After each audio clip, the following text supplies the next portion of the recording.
Cup 2023 ODI cricket का खेलिया सी, लेकिन Pakistan cricket team कोई परफॉर्म नहीं कर पाई सी।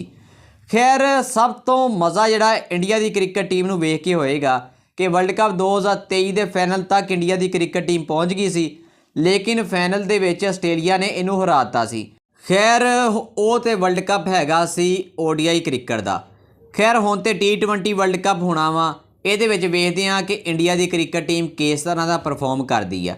लेकिन पाकिस्तान क्रिकेट टीम ने जिद्दां न्यूजीलैंड के खिलाफ T20 सीरीज़ खेली आ, ये हल देख के मैनू नहीं लगता कि पाकिस्तान क्रिकेट टीम कोई अच्छा परफॉर्म करेगी। खैर यार न्यूजीलैंड की क्रिकेट टीम ने तो अपने स्क्वाड का ऐलान करता वा कि ਜਿਹੜੇ खिलाड़ियों ने T20 वर्ल्ड कप 2024 खेलना वा, लेकिन पाकिस्तान की क्रिकेट टीम की तरफों हजे तक स्क्वाड का ऐलान नहीं किया गया। लेकिन ये तो कन्फर्म आ क्योंकि बाबर आजम भी T20 वर्ल्ड कप 2024 खेलणगे, फ़खर ज़मान